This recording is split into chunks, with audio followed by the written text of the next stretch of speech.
نحمدہ و نصلی علی رسولہ الکریم اما بعد فاعوذ باللہ من الشیطان الرجیم بسم اللہ الرحمن الرحیم یا ایہا الذین آمنوا هل ادلکم علی تجارت تنجیکم من عذاب علیم۔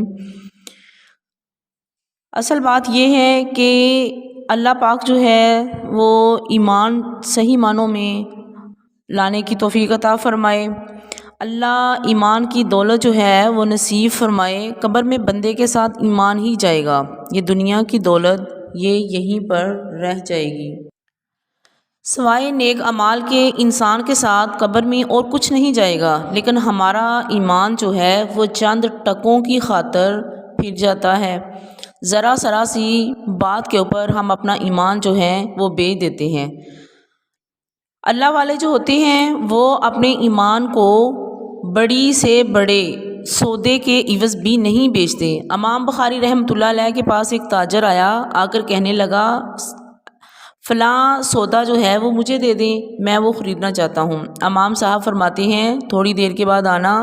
یہ تاجر چلا گیا تو ایک اور تاجر آ گیا، کہنے لگا کہ آپ نے جو سودا 50,000 میں فلاں آدمی کو دینا چاہتے ہیں وہ مجھے 1,00,000 میں دے دیں۔ تو میں 1,00,000 میں اس کا گاہک ہوں۔ امام صاحب فرماتے ہیں میں نے اس بات سے بات نہیں کی، لیکن میں نے اپنے دل میں ارادہ کر لیا ہے کہ یہ سودا میں نے اس کو ہی دینا ہے۔ اگر وہ 2,00,000 بھی کہہ دے پھر بھی میں اپنا ارادہ بدلنے والا نہیں ہوں۔ حدیث پاک میں آتا ہے کہ آپ صلی اللہ علیہ وآلہ وسلم فرماتے ہیں کہ ایک آدمی نے زمین بیچ دی، دوسرے نے خرید لی، سودا طے ہو گیا۔ جب یہ اپنی زمین میں ہل چلانے لگا تو اس کے ہل کے پھالے کے ساتھ ایک سونے کا بھرا ہوا مٹکا اٹک گیا۔ اس نے بیل کھڑے کر کے گھڑا نکالا اور اپنے سر پہ اٹھا لیا اور جس سے زمین خریدی تھی اس کے دروازے پہ پہنچ گیا۔ یہ اس کو کہتا ہے بھائی میں نے تجھ سے صرف زمین ہی خریدی ہے، زمین کی جو اس کے اندر چیزیں ہیں وہ نہیں خریدی۔ ہمارے یہاں کیا ہوتا ہے کہ اگر زمین بیچتے ہیں، اگر اس کے بیچ میں درخت کھڑے ہوئے ہیں تو اس کا بھی جو زمین بیچنے والا ہے وہ زمین کی بھی پوری قیمت لے لے گا اور یہ کہے گا درخت میرے ہیں، یہ میں نے کاٹ رہی ہوں۔ اور جو دوسرا ہے وہ کہے گا کہ میں نے چونکہ زمین کی قیمت دی ہے اس لیے میں نے درخت کاٹنے نہیں دینے۔ تو ان باتوں کے اوپر ہی جھگڑا جو ہے وہ چل پڑتا ہے۔ لیکن یہ دیکھیے کہ ایمان کس قدر ہے ان لوگوں کا مضبوط۔ تو وہ کیا کہتا ہے کہ یہ اپنا جو سونا ہے یہ تو سنبھال لے، لیکن آگے سے یہ بندہ کیا کہتا ہے کہ اگر میری قسمت میں ہوتا تو یہ اس وقت نکل آتا جب میں اپنی زمین پہ ہل چلاتا تھا۔ اب میں نے زمین بیچی ہے تو سب کچھ ہی بیچ دیا ہے۔ وہ کہتا ہے یہ تیرا ہے، اور دوسرا بندہ کہتا ہے نہیں یہ میرا نہیں ہے، میں نے صرف زمین کی قیمت دی ہے اس لیے یہ تیرا ہے۔ اللہ رب العزت عثمان سے یہ سارا منظر جو ہے ظاہر ہے دیکھ رہا ہے، تو اللہ تعالیٰ نے ایک فرشتہ نما انسان نما ایک فرشتہ بھیج دیا کہ میرے بندوں کا آپس میں جھگڑا ہو گیا ہے، اس کو نپٹا کر آئیے۔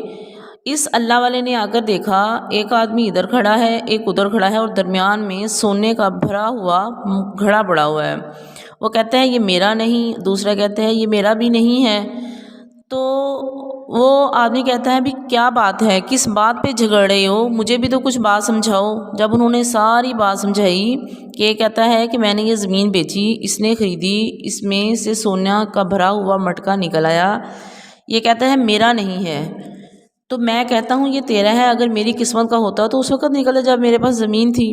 اور وہ فیصلہ کرنے والا بھی اللہ والا تھا، ورنہ اگر آج کا کوئی نیک آدمی یا اللہ والا ہوتا تو وہ کیا کہتا، لاؤ میں ایک فاؤنڈیشن چلا رہا ہوں، یہ سونے کا بھرا ہوا مٹکا مجھے دے دو، میں ایک یتیم خانہ چلا رہا ہوں، ایک فلاحی ادارہ چلا رہا ہوں، یا ایک مدرسہ چلا رہا ہوں، تو اس کے لیے زیادہ بہتر یہ ہے کہ یہ سونا جو ہے یہ وہاں لگ جائے گا، آپ دونوں میں سے کوئی بھی نہ لیں۔ لیکن اس عقل مند آدمی نے کیا کہا، اس نے کہا کہ کیا آپ جو ہے اپنا آپ کا کوئی بیٹا یا بیٹی ہے؟ یہ ایک آدمی کہتا ہے کہ میرا ایک بیٹا ہے، دوسرا کہنے لگا میری ایک بیٹی ہے۔ تو یہ اللہ والا کیا کہتا ہے کہ آپ ایسے کرو کہ ان دونوں کی شادی کر دو، ان کی شادی پہ یہ سونا خرچ کر دو، پھر دیکھیے اللہ کی قدرت دیکھیے کہ اللہ تعالیٰ نے رشتہ داری بھی قائم کر دی اور دولت بھی گھر میں ہی رکھ دی۔ تو پھر اللہ تعالیٰ اسی لیے کہتا ہے کہ میرے ساتھ ایمان لاؤ، ٹھیک ہے، میرے راستے میں مالی جہاد بھی کرو، جانی جہاد بھی کرو، اور یہ سودا میرے ساتھ کر لو، میں تم کو جنت دے دوں گا۔ تو اللہ تعالیٰ نے جنت جو ہے ایسے ہی اتنی آسان نہیں رکھی۔ اللہ تعالیٰ آزمائش ہمیں عام زندگی کے بیچ میں بھی بہت جگہوں کے اوپر آزمائش جو ہے وہ آتی ہے، ذرا سی باتوں کے اوپر آزمائش آتی ہے، ٹھیک ہے۔ اللہ تعالیٰ آزماتا ہے ہمیں، کبھی پیسے دے کے آزماتا ہے، کبھی چیزیں دے کے، جیسے اگر ایک چیز آئی ہے، ایک بندے نے یہ کہا ہے کہ اس نے دوسرے سب کے بیچ میں برابر بانٹنا ہے، تو چیز بانٹتے ہوئے اگر آپ کے ذہن کے بیچ میں آئے گا میں اچھی چیزیں رکھ لوں باقی بیکار دوسرے کو دے دوں، تو یہاں بھی تو ایمان کی آزمائش ہے، ٹھیک ہے۔ اگر آپ اپنے لیے زیادہ رکھ لیتی ہو، دوسروں کو کم لیتی ہو، تو یہ بھی آپ کے ایمان کی آزمائش ہو رہی ہے۔ تو اللہ رب العزت سے دعا ہے کہ اللہ ہمیں ایمان کی مضبوطی عطا فرمائے، آمین۔